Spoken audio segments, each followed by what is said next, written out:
Life is the bastard of chance and luck. One could script it into without illusion of choice or wisdom. Among an infinite sky full of long-dead ghosts simply existing is a miraculous accident that plays dice with the fate of those who possess existence. To know, to think, to feel, breathes into us the spoils of an ethereal lottery that, depending on circumstance prior to life, may privilege us with comfort or damn us with struggle. And so, life is chaos manufactured. We are shaped by the random setting where we are born, by the things we use. We are granted perspective through our place and time, and so, a source of happiness for some may only serve to hurt others. These places and these materials are a sponge for meaning. No air breathes through these, no thoughts, no passions, and yet they are given the gift of life by us, the ones randomly pulled into life. What life does around me hold?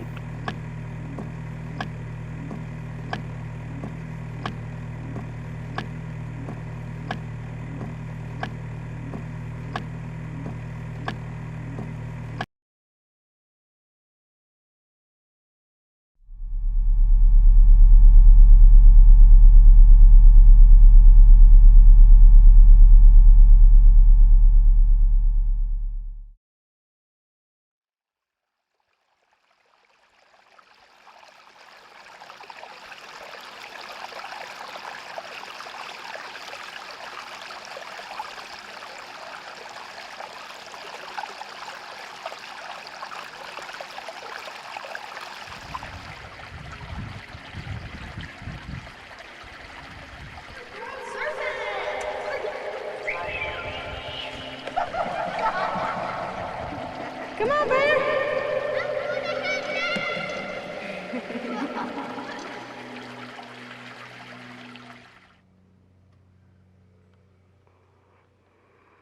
1994.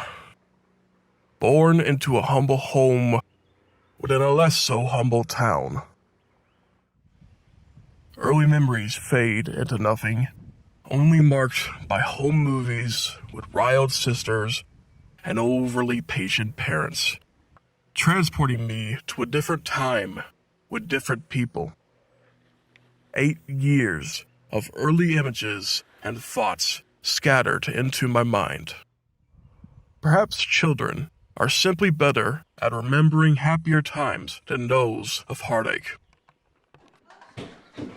My goodness! Looks like somebody left a bunch of presents in our room. Amber, put it down.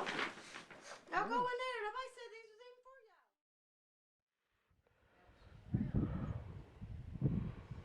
When a true lifelong friend, one without judgment or cruelness, was met in 2002, it was then that I began to understand who I was. I always took to a pen or pencil during this time. Art was more than a hobby for 8-year-old me. It was my identity.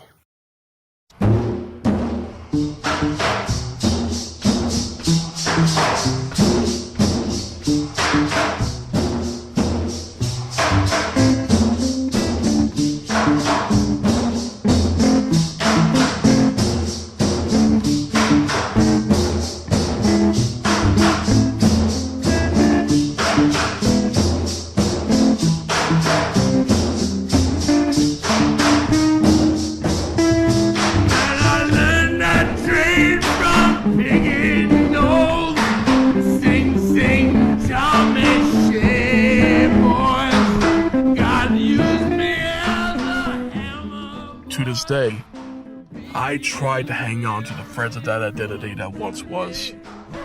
It has evolved, changed by circumstance of time and character. But to go back to that moment, when passion was an unyielding fountain, always ready for the next idea to be put to paper, without the self-censorship of scrutiny that adulthood is given, it would be hollowed. Life would continue this way for a while, placated by my friend and passion, using these tools as best a child can to cope with poverty, familial troubles, and fear of repeated violence. Soon, my mother met him, and so would begin a new chapter in a new place, offering to own memories to be built and life to be breathed into.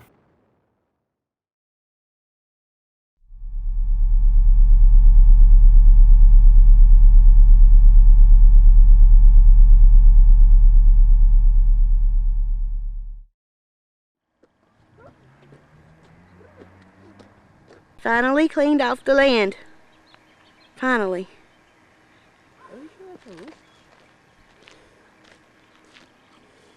That's what I was told. I don't know if it's a rose bush or not. I was told that it was a rose. By 2004, we were somewhere new, freshly built. And till today, the walls, paint, and wood chip away with the experience of long and hot 7 years. At the time, it was representation of everything he had brought with him from his homeland. The sing-song accent, of course, but the dedication to family, the values of hard work, and the virtue of questioning things around us. I miss him every day. I don't talk about him much, but I do think often. I think about the questions he implored us to ask, the scrutiny he placed into us as a tool against the tools of the chaotic existence. Funnily enough, these questions tend to create another joyous chaos. Here are some of the questions I would be afraid to ask without him.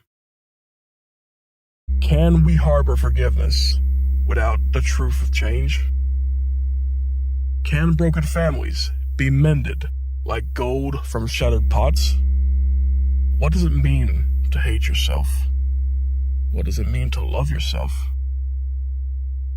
Can anywhere you lay your head be home? Can pain and peace live in the same home? What if they're the same thing, but with a different face? Is God an answer to the randomness of life? Or is it just a comforting thought to help us cope? Will people care only of what is in your heart, or whom your heart desires? What happens to a person when they lose their innocence?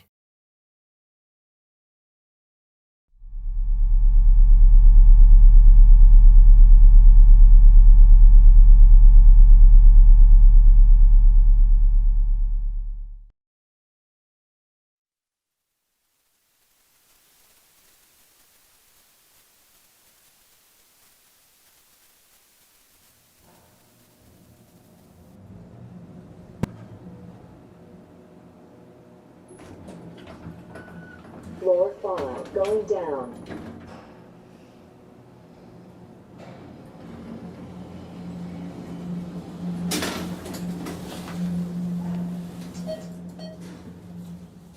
Pain can take so long to understand, so long to cope with.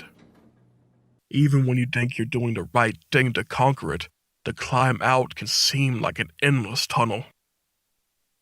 I once thought that going into education would help me ignore, as art did in my youth.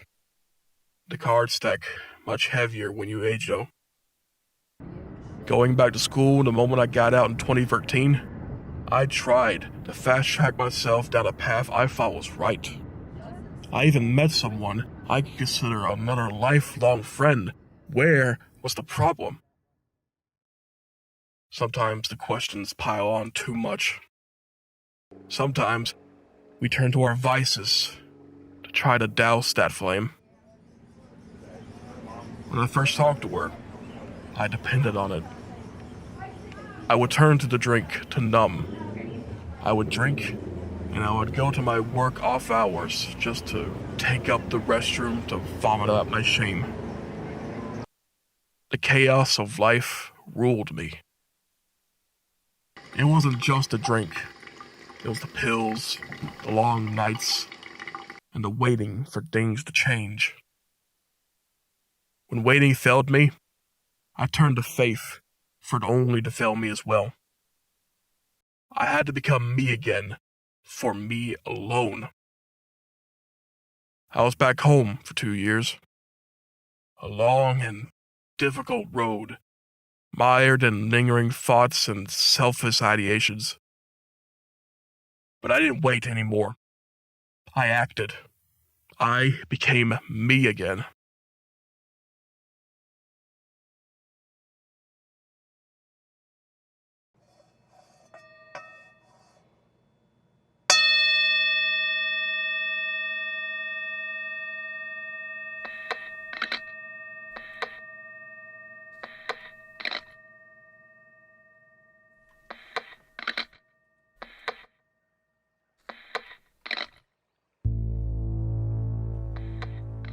I met more good people down the line.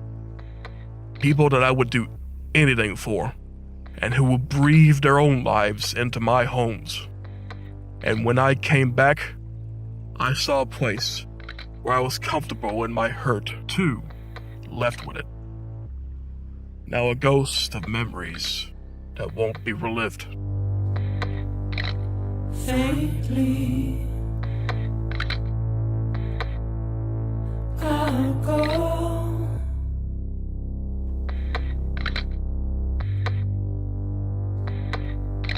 to take this head on.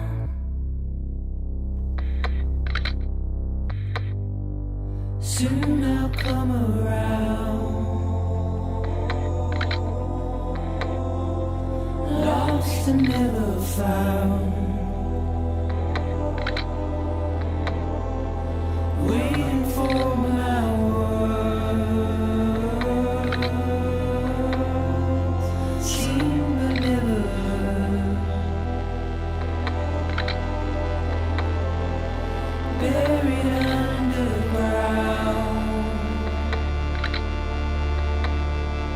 but I'll keep coming. These places have lives of their own, carried by the memories of those within them. They are alive as you or me, ignited by the flame of our touch. We don't often get to choose where we go, and we never get to choose where we start. But it's these places that shape us. It's what makes us human. Tears all